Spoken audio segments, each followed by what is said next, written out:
Assalamualaikum warahmatullahi wabarakatuh. Apa kabar semua anak kelas 3B? Sehat dan tetap semangat ya. Untuk hari ini kita akan belajar di tema 3 mengenai benda di sekitarku. Subtema 1 aneka benda di sekitarku di pembelajaran 1 dan 2. Nah, sudah ada bacaan yang mengenai benda-benda di sekitar kita. Apakah benda itu? Manusia, hewan, dan tumbuhan merupakan benda. Batu, gelas, dan buku juga benda. Dapatkah kamu melihat perbedaannya? Nah, manusia, hewan, dan tumbuhan merupakan benda hidup. Nah, sementara batu, gelas, dan buku merupakan benda mati.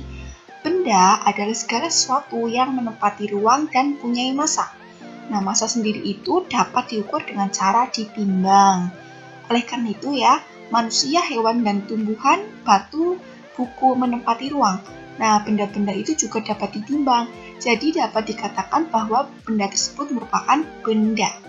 Oke, selanjutnya bagaimana ya cara membedakan benda dengan bukan benda? Nah, apakah cahaya termasuk benda? Dan bagaimana dengan panas? Oke, cahaya dan panas bukanlah benda.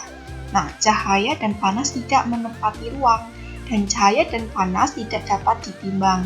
Oleh sebab itu, cahaya dan panas itu dikategorikan bukanlah suatu benda.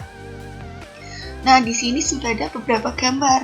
Nah, dari beberapa gambar di atas, yang termasuk bukan benda itu apa saja ya? Oke, betul sekali. Ada yang bukan benda itu tadi seperti sudah dijelaskan, cahaya, ada panas, dan juga suara karena tidak memiliki massa dan tidak menempati ruang. Nah, anak-anak kelas 3B sudah dapat membedakan benda dan bukan benda. Perhatikan benda-benda yang ada di sekelilingmu. Benda-benda mempunyai warna, bentuk, dan ukurannya tersendiri. Yang pertama, ukuran. Nah, ukuran, benda yang ada di sekitar kita mempunyai beragam ukuran. Ada yang besar dan ada yang kecil, ada yang panjang dan juga ada yang pendek. Oke, selanjutnya, sifat fisik yang kedua itu ada bentuk. Nah, benda-benda di sekitar kita mempunyai beragam bentuk. Nah, perhatikan bentuk-bentuk benda di bawah ini. Ada bola ya yang berbentuknya bundar, ada papan lalu lintas ini berbentuk segitiga, ada figura yang berbentuk persegi panjang, papan catur yang berbentuk persegi. Jadi bentuk dari suatu benda itu dapat berbeda-beda. Selanjutnya ada sifat yang ketiga, warna. Nah, benda di sekitar kita mempunyai beragam warna. Ada warna merah, di sini ada contohnya warna biru, ungu, dan juga oranye.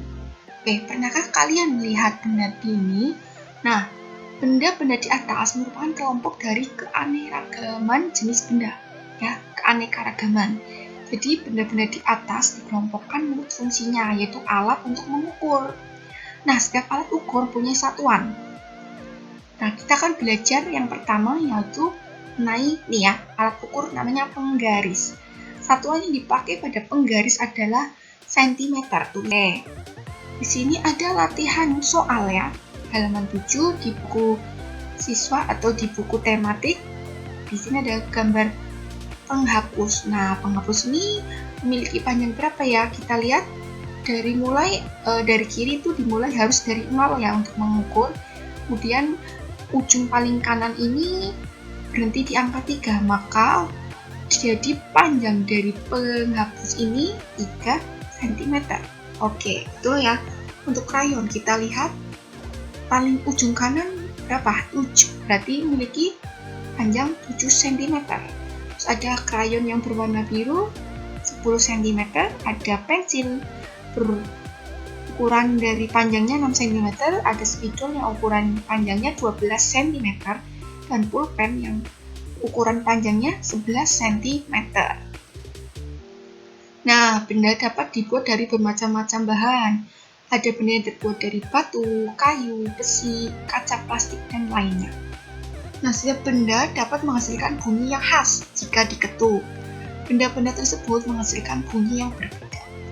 Ayo kita dengarkan bunyi-bunyi dari berbagai alat musik ritmis.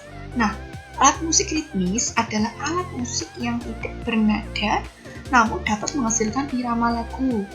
Ada berbagai macam alat musik ritmis.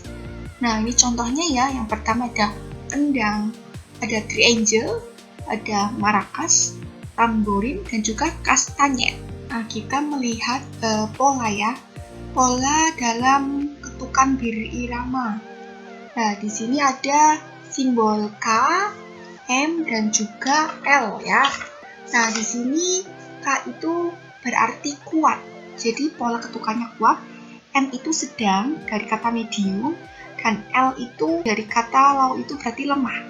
Jadi K itu yang kuat, M itu pola ketukan sedang, dan L itu pola ketukan yang lemah. Oke, di sini ada lagu teka-teki ciptaan musik. Silakan dengarkan. Ada sebuah benda selalu menunjuk saja, tidak berkaki, tidak bertanam, tetapi akan berjalan. Ikut, ikut, ikut, ikut, ikut. Tidak pernah berhenti, kadang kala berbunyi, setiap masuk sehari-hari, selalu menginangi kami. Ikut, ikut, ikut, ikut, ikut. Sebutkanlah kawanku, namanya benda itu. Ayolah cepat kita bergegas, agar selalu tepat waktu. Ikut, ikut, ikut, ikut, ikut. Oke, selanjutnya di pembelajaran 2 kita akan belajar mengenai benda terbuat dari kayu. Nah, sebutkan bahan untuk membuat pensil. Nah, pensil terbuat dari kayu. Di sekitarmu banyak sekali benda yang terbuat dari kayu ya. Beberapa di antaranya ada meja, kursi, dan lemari. Kayu juga digunakan untuk membuat benda kerajinan, misalnya patung dan figura. Kayu adalah bagian dari pohon. Untuk memperoleh kayu, kita harus menebang pohon, kemudian mengambil bagian batang untuk diolah menjadi berbagai macam benda. Nah, perubahan dari batang kayu menjadi benda-benda tersebut melalui proses yang berbeda-beda. Pertama, batang pohon ditebang. Kemudian, batang pohon yang telah ditebang disebut kayu gelondongan atau log. Kemudian, log dikirim ke pabrik atau pusat penggergajian. Pengiriman log menggunakan angkutan khusus, seperti truk melalui darat ataupun kapal melalui sungai.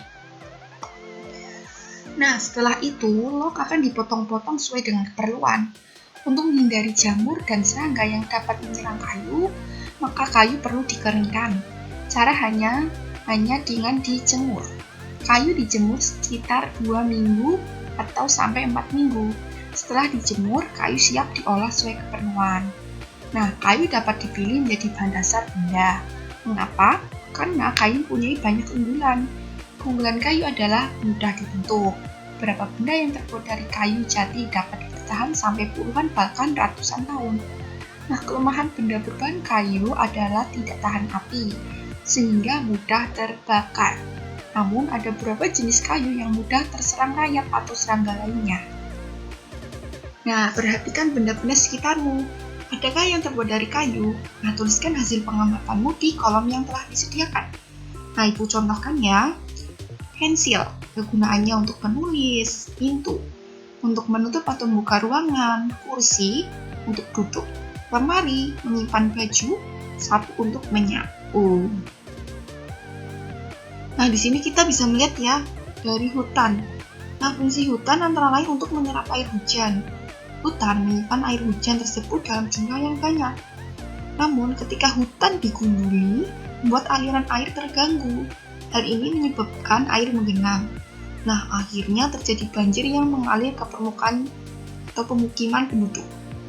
Kebutuhan benda dari kayu yang terus meningkat mengakibatkan kebutuhan akan bahan kayu terus meningkat. Setiap tahun, banyak pohon yang ditebang untuk mendapatkan kayu. Terkadang ada sekelompok orang yang menebang pohon tanpa izin. Nah, kegiatan itu disebut dengan penebangan liar. Semakin lama, jumlah pohon di hutan akan semakin berkurang. Nah, kayu itu tidak hanya digunakan sebagai bahan baku untuk membuat kursi, meja, ataupun benda kerajinan. Kayu juga dapat digunakan untuk perlengkapan olahraga seperti permainan pada bola kayu. Nah, ini gambarnya ya. Nah, pada permainan bola kayu, perlengkapan yang digunakan adalah bola dan pemukul. Bola dan pemukul terbuat dari kayu. Pemain harus memukul bola menuju gawang kecil ini ya. Nah, gawang kecil juga terbuat dari kayu. Nah, ini bisa perhatikan gambar di samping. Nah, sebelum melakukan permainan tersebut juga harus mengenal gerak dasar melempar dan gerak dasar menangkap bola. Nah, bisa dilihat ya untuk gambarnya seperti ini. Nah, ini ada gerakan kombinasi melempar dan menangkap. Sekian pembelajaran pada hari ini. Terima kasih. Assalamualaikum warahmatullahi wabarakatuh.